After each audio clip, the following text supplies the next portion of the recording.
ఒకరోజు ఒక తల్లి ఏడ్చుకుంటా ఫోన్ చేసింది.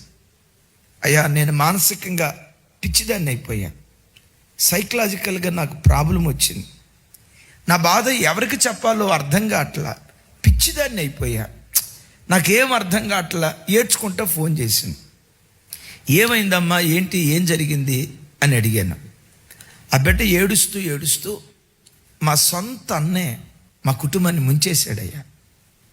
సొంత అన్న ఏం ముంచాడమ్మా, ఏం చెప్పుదునయ్యా, మా సొంత అన్న పలానా స్థలంలో ఇల్లు కట్టుకుంటా ఒక పెద్ద అపార్ట్మెంట్ కడతా నా దగ్గర డబ్బులు తీసుకున్నాడు.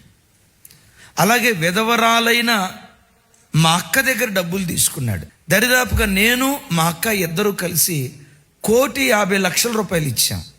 ఆ అక్క చెప్తుంది, సొంత తమ్ముడే మోసం చేశాడయ్యా. అపార్ట్మెంట్ అంతా అయిపోయింది, అద్దెలకిచ్చాడు, బాగా దీవించబడ్డాడు.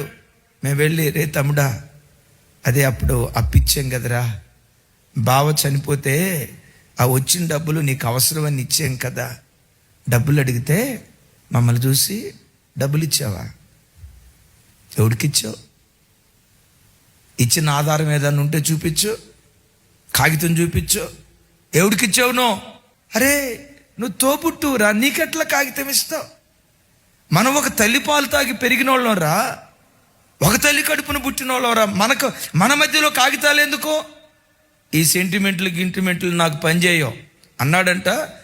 నేను సెంటిమెంట్ ఫెల్లోని కాదు, మీకు సెంటిమెంట్లు ఉన్నాయో, నాకు సెంటిమెంట్ లేదు, నాకు ఇచ్చినట్లుగా ఎక్కడ ఆధారాలు ఉన్నాయి. నా భర్త చూసి, అమ్మ పోతే పోయినాయి అమ్మా, మనం స్థితిమంతులమే కదా, పోతే పోయినాయి ఒక 50,00,000 రూపాయలు అని నా భర్త చెప్తున్నా, సొంత తోబుట్టు ద్వారా ఎంత కుట్ర జరిగితే నేను తట్టుకోలేకపోయానయ్యా.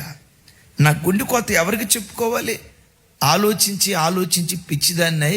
మొన్న మధ్య మెంటల్ హాస్పిటల్లో కూడా జాయిన్ అయ్యానయ్యా, మానసిక వైద్యం కోసం. చూసారా ఎవరు కుట్ర చేశారు?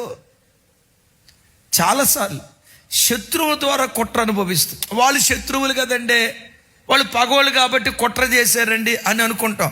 నేనంట, శత్రువుల ద్వారా కుట్ర ఎవరైనా భరించగలుగుతారేమో కానీ సొంత ఇంటి ద్వారా కుట్ర జరిగితే బాబోయ్, ఆ ప్రమాదం ఇంత అంతా కాదు.